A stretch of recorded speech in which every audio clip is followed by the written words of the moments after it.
It's interesting how new developments in knitting can make things easier, but they can also cause quite a bit of confusion.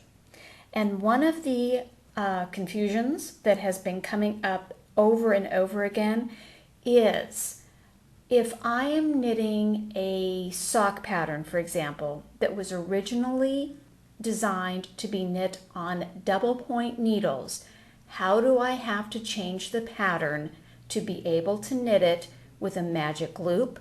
Or how would I change the pattern to be able to knit it using 2 circular needles?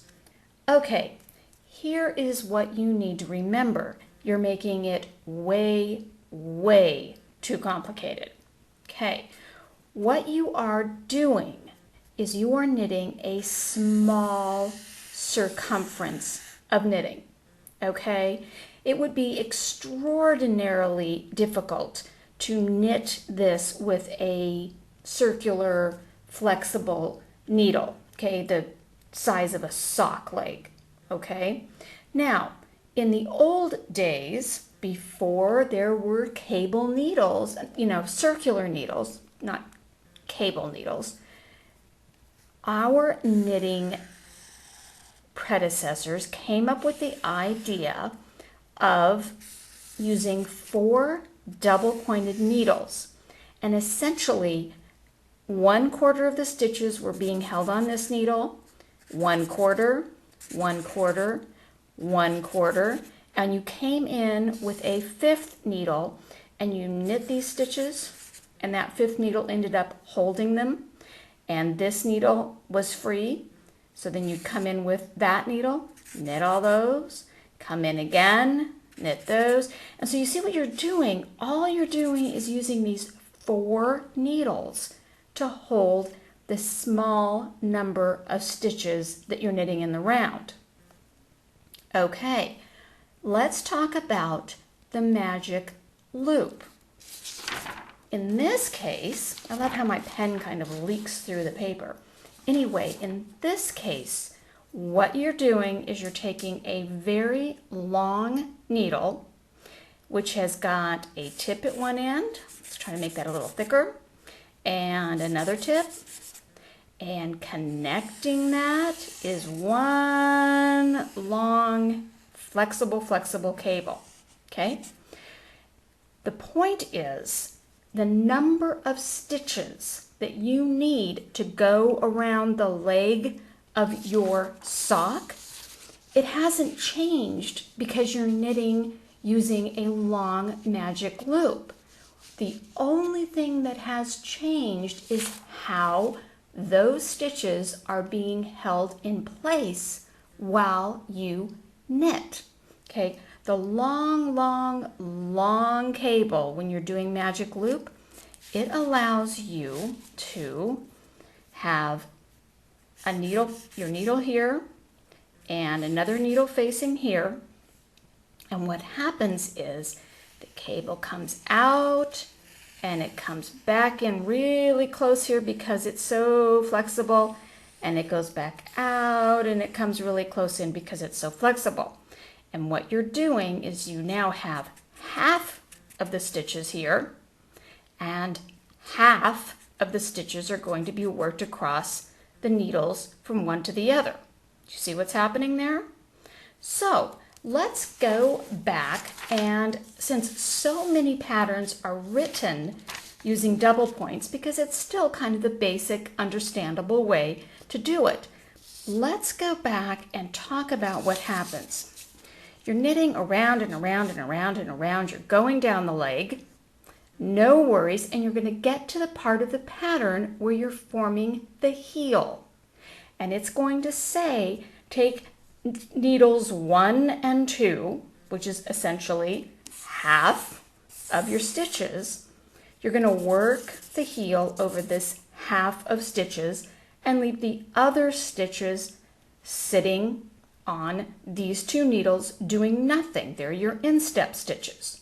Okay. Think about it. Half of the stitches, total number of the stitches. Okay, let's do this. Now you have your magic loop. How do you think that's going to work with the same pattern? You are using your magic loop to knit around and around and around. It's a little harder to see than it is with double points, but you are still making your circle, okay? So when you get to the part in your pattern where it talks about using needles 1 and 2 to knit your heel pattern, think it through. It's half of the stitches. Well, that means you're only going to work your heel pattern on these stitches back and forth and back and forth and back and forth. You'll make your heel flap, you'll do your heel turn, blah, blah, blah. And these ones, which are the instep stitches, just like the other half of the sock stitches, will be sitting here waiting, doing absolutely nothing while you knit back and forth and do all the work on this half. You get the idea what's happening here?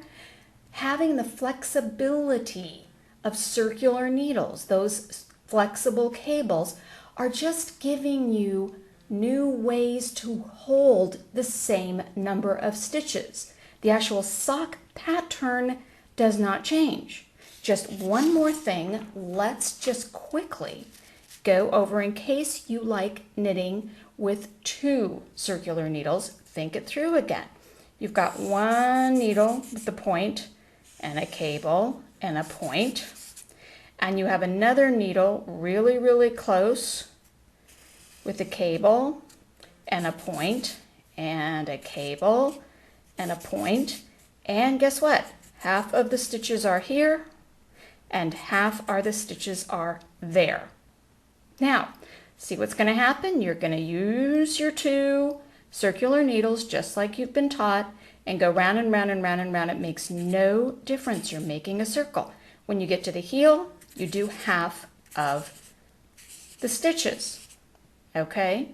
And the thing to remember is, again, you're not changing the pattern of the stitches, okay? Just how you're holding them.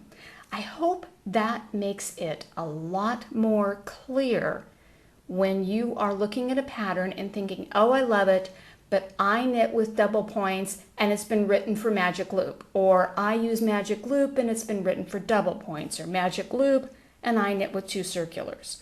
Now, the only thing that really is different is the ability to knit 2 socks at the same time. Frankly, that one should be fairly straightforward to you, because if you are saying, let's say we're doing a magic loop, so you've got this cable coming out and back and doing that little rabbit ear thing, and you've got 2 socks, well, again, it's not that difficult. You've got 1 circle here, 1 circle here. You're just doing everything twice. These are your instep stitches. Doesn't matter if they're supposed to be on needles 1 and 2 or the back cable, doesn't matter. These are still your instep, and they sit, and when you're done with all of your heel work that you've done, you rejoin it back up here, decrease your gusset just as any other sock. Okay, now go and knit any sock pattern you want with whatever method makes you happy.